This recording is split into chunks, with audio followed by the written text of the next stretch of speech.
for the season has differed from years past, and just your overall thoughts about what you've seen so far as you get ready for your opener. Yeah, I'm trying to think.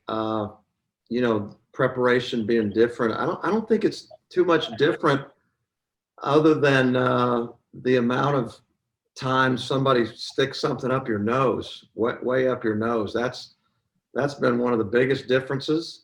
As far as practice and a lot of that really feels the same way. We've had a lot of good practices, a lot of good energy. It's been really good. So on the inside, it feels fairly normal. It's just when you look at the outside, it doesn't look normal at all. All right, our next question will be from Damon Sales. Hey, Coach, you and I, we talked about being the old team in the conference now, and it seems like this is the team that's going to be that quote unquote older team. A lot of the guys coming back from a good year. The expectations because of that. Can you talk a little bit more about just what you're expecting from this team now that they know what to expect after last year? Yeah, expectations to me are basically the same every year anyway. And I think, like when they do polls and all those kind of things, they try to figure out, they set your expectations or whatever. But ours are always the same. It doesn't matter if we're old or young. If we were young, we don't want to make an excuse that we should set a ceiling lower. And if we're old, we want to be realistic. I think you want to be the best team you possibly can. And I do think we have a chance to have an outstanding team and an outstanding year. And so those are the expectations. They're always the expectations. They're the expectations when we had 7 guys on our team. But sometimes you're a little bit better off than others. And, we do have some really positive things going on right now. And I really like our team. Probably a lot of people say that this time of year because you haven't started playing games. We haven't had any scrimmages because they're not allowed, which is a big help. Those are huge helps to give you a better indicator of where you actually are. The truth is you don't know until you start playing other people, and then you can kind of see where you're strong and weak and start to fix things. Those scrimmages are great. And I know probably if you ask any coach across the country, they would highly prefer had we had those. But our expectations are always high. They're high now. And, as of right now, I feel very good about our team. Our next question will be from Sam Blum. Hey, Tim. And obviously you talked about getting the thing up your nose. I'm curious, how often are you guys actually doing the testing? I don't know, are you going to go to like a daily thing, or are you going to do it 3 times a week? And then also, in the event that, you do have a positive test, do you know what the protocol is in terms of, some teams obviously shut down 2 weeks. Sometimes it's not as much. Have you guys figured out what the protocol is there?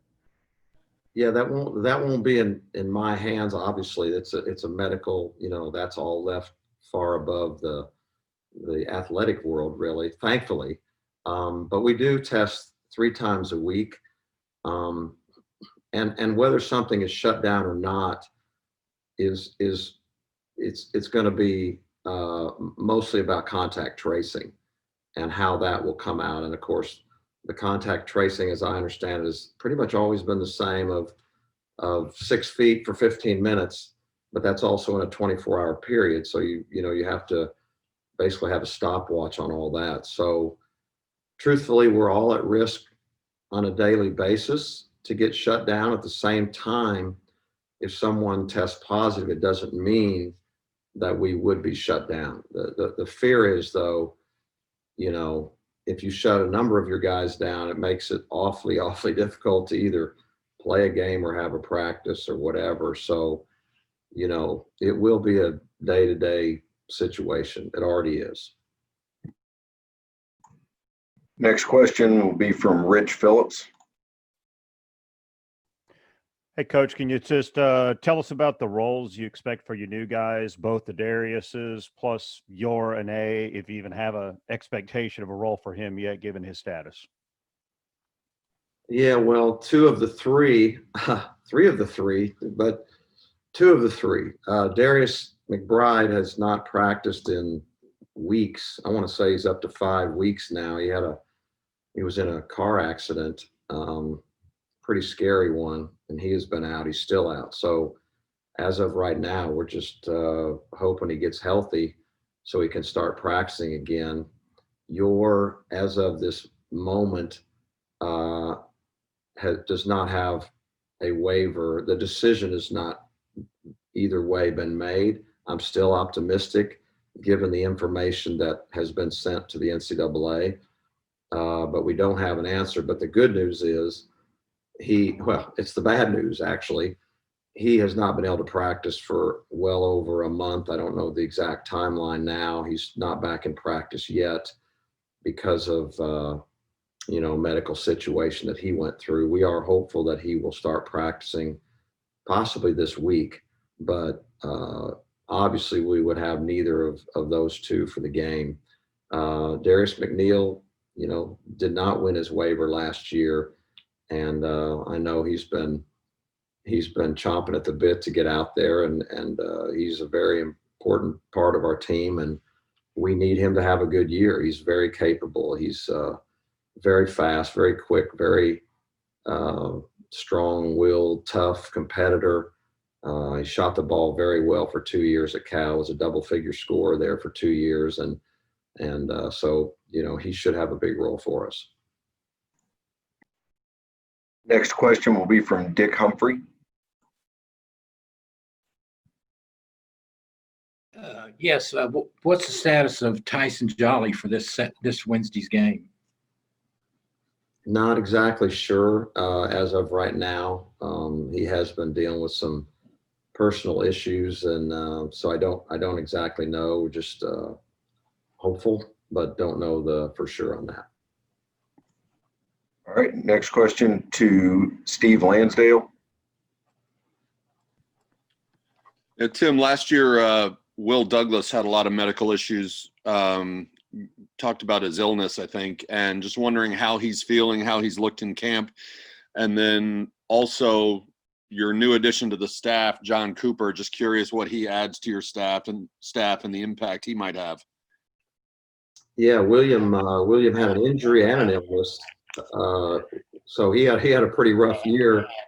He ended up getting a medical hardship. So Will actually gained, he didn't lose the year from last year.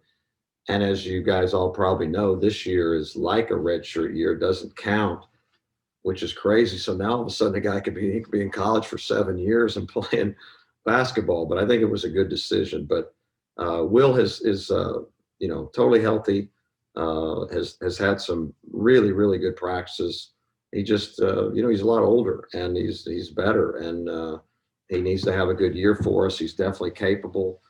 He's done some really good things for us. So he's right in the mix, and I would expect him to get a lot of minutes and play a big role. Very excited about John Cooper. John has had a terrific career already, been an assistant coach at some great programs. He was an assistant coach at Auburn, Oregon, Oklahoma State, South Carolina, to name a few. He was also head coach at 2 different programs, and he was an outstanding player in his own right at Wichita State back in his day, and he's just a tremendous person. Great addition to our staff. Next question will be Damon Sales. Yeah, Coach, we talk a lot about the guards on this team, but from the front court players, how important is a good start for guys like Ethan and Isaiah and players like that? Well, it's great. Hopefully it's a good start and ending and middle and the whole bit. I feel really good right now about our front court. Of course, we talked about but Isaiah, Jayce, this is what I'm seeing. I didn't say this before. I should have said it better. But what I'm excited about, and again, we haven't played anybody, but in practice, every single one of our returning players feels significantly better a year later to me. They just everyone's improved. Start, smallest to biggest. Kendrick, as good as he was last year, to me is a lot better player than he was a year ago. And Emmanuel is a much better player, and he did a lot of great things for us. But he's a much better player. And then go to the front line. Ferran is to me playing the best he's played easily since he's been here. Isaiah Jayce has playing much better than he did last year. Partly last year, he was out till semester and had an injury where he wasn't practicing for 6 or 8 weeks. So he was way behind the 8 ball when he started and still did some very good things, but he looks so much better. Ethan is playing so much better than he did last year. I'm really, encouraged by his play. And Jamar Young, we redshirted and he's kind of forgotten, but he's a 6'10", tremendous athlete, and he's so much better. So I feel, and Everett was out. Everett's been out for, a lot. Everett's probably, been out far more than he's been in here in his career, but I feel like he's improved as well. So everybody feels improved.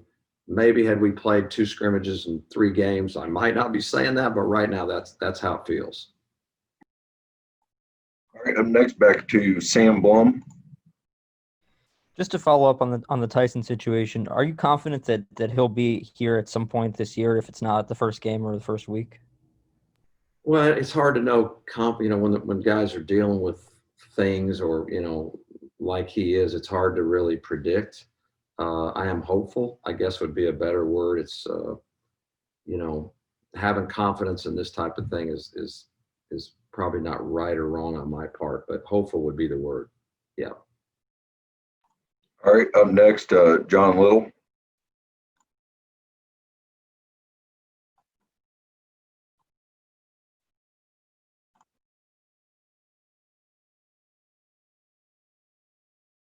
All right, we'll go back to, oh, there he is. Sorry about that. Still have me there. Sorry, guys. Thanks, Coach. Appreciate you going through the roster just a moment ago. Just wanted to see if there was anybody that you could point out to us that's made that biggest leap, though maybe an under-the-radar person. You did a great job just a moment ago, but that's where I was headed, is just, anybody that comes to mind along those lines. That's a good one. I didn't go through the whole roster. I didn't mention Charles Smith only because I was skipping on to the big guys, but Charles as well is much improved player. Biggest jump. I'm not trying to be vague. It just feels like a lot of guys have made a jump, and I don't know. We'd have to play some games before I would actually be able to answer that. I'm not trying to be vague, but everybody's improved to me, and also I'm a big believer. Games are a lot different than practice. There's guys that are great practice players, sometimes not as good in the games. There's guys that vice versa. The ones you love the most are great in practice, great in games. But the games have to come really in my mind, to really know for sure what we're talking about in terms of real improvement. But practice improvement, everybody feels to me like they're a better player than they were a year ago. All right, up next, Dick Humphrey. I'm sorry, Herman. I got my question in a while back and don't have another one. Okay, back to Steve Lansdale.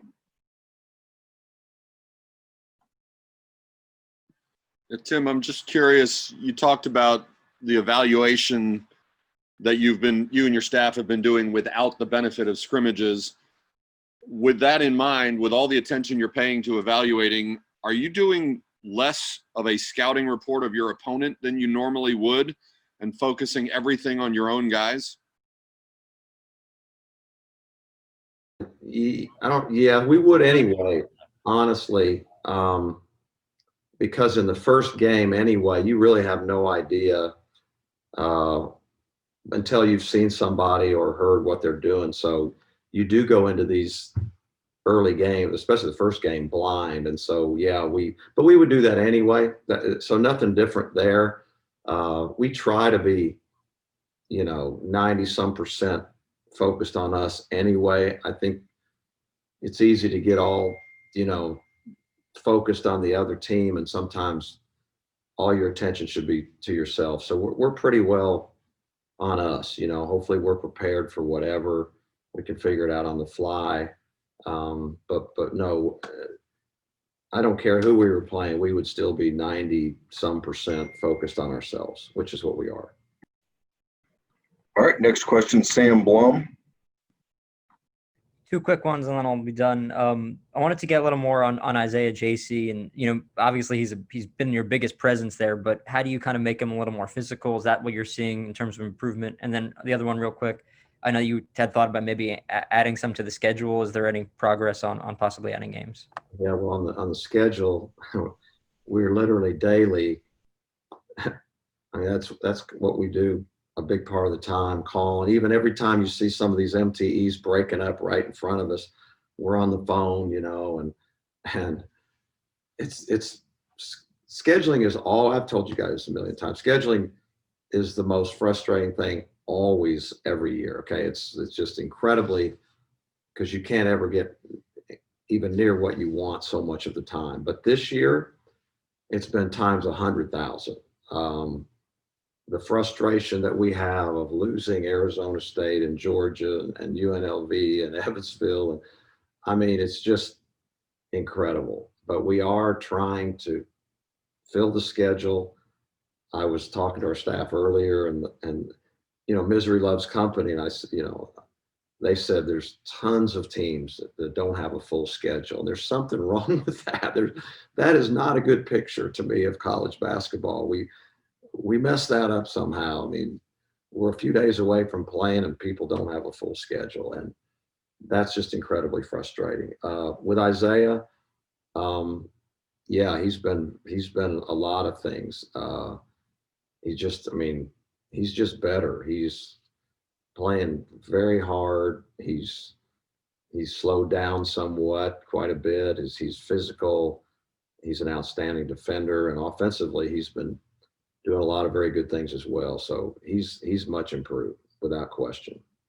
And he's looking like a senior, with that determination. A lot of times we talk about this every year, guys that, and it may not be his last year because it's kind of a free year, but it might be.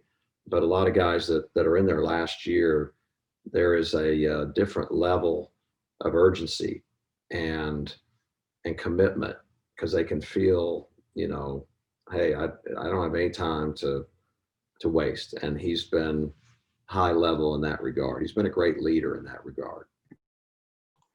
And our final question for Damon Sales.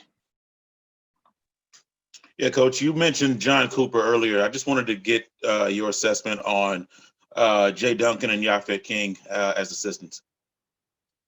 Well, they've done a tremendous job, and they deserve an awful lot of credit in our early signings. You talk about a difficult period to recruit.